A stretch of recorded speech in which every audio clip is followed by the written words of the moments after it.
for the life below zero, or is it the beginning of the new era? Hi everyone, they warned us about Chip Hailstone from Life Below Zero, but we didn't listen.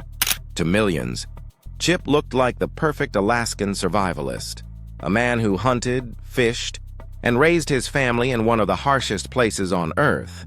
But what viewers didn't see was the storm brewing behind the cameras. His battles weren't only with freezing winds and endless tundra. They were with people, with laws, and with consequences no one could escape. So what really happened to the man who seemed unstoppable? Today we uncover the truth about Chip Hailstone's rise, fall, and fight for redemption. Edward Hailstone, better known as Chip, wasn't born in Alaska. He came into the world in 1969 in the small town of Kalispell, Montana. It was a quiet place, surrounded by rugged mountains and wide open skies. Life there was simple, and from a young age, Chip grew up outdoors. Fishing, hunting, and learning respect for the land weren't hobbies, they were a way of life.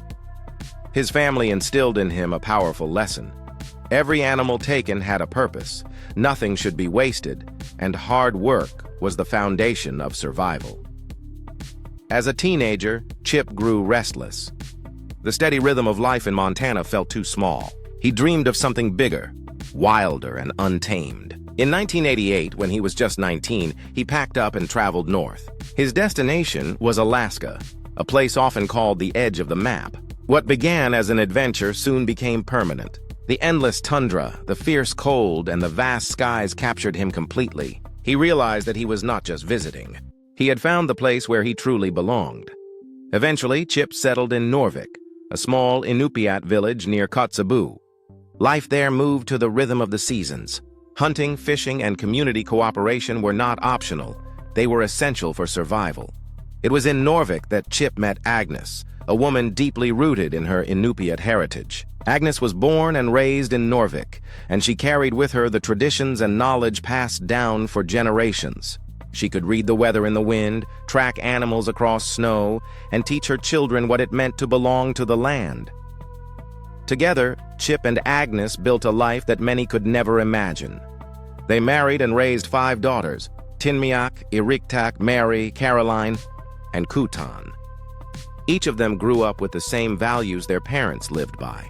Respect the land, respect one another, and waste nothing. Life in Norvik was never easy. Winters lasted for months, with temperatures plunging far below zero. Food wasn't something you could simply buy, it had to be earned. That meant tracking caribou for days, fishing through thick ice, and fixing sleds just to cross frozen rivers. The dangers were constant, from wild animals to storms to injuries miles from medical help.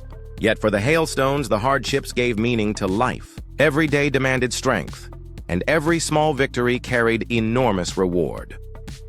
In 2013, the world was introduced to the Hailstone family through Life Below Zero on National Geographic. Unlike other so-called reality shows, this one wasn't staged or glamorous. It was raw, real, and unfiltered. From the very first episodes, Chip and Agnes stood out. They weren't just surviving in Alaska, they were thriving.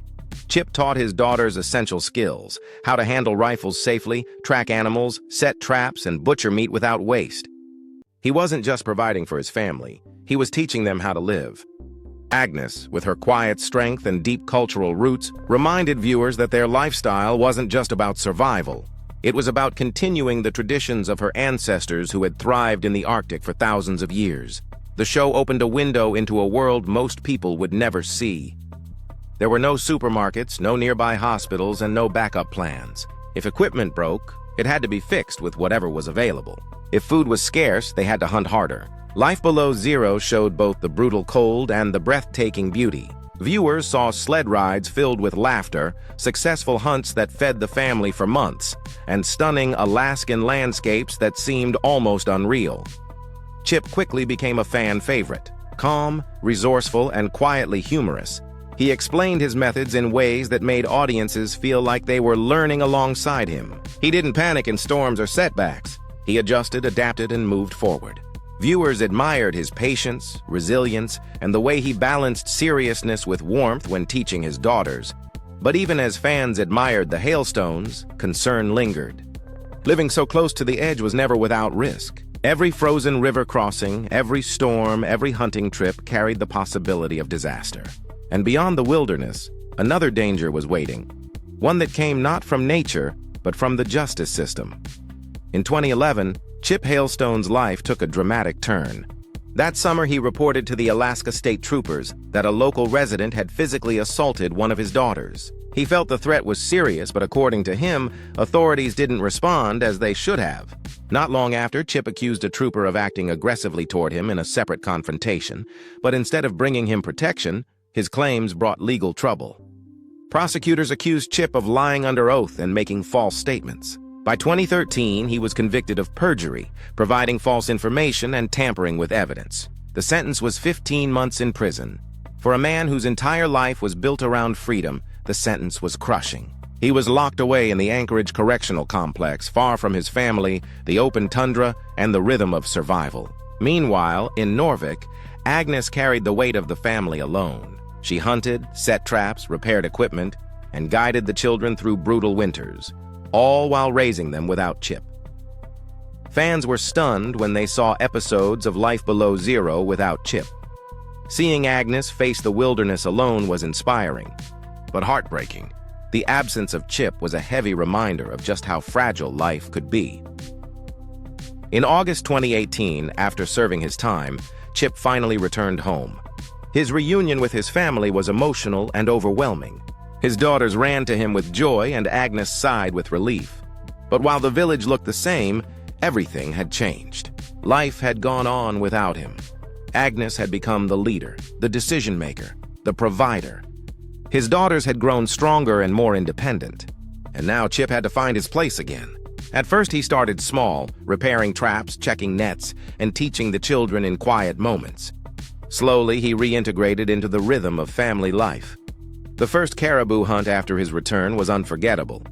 The children were tense, eager to prove themselves. They stumbled, whispered, and made mistakes.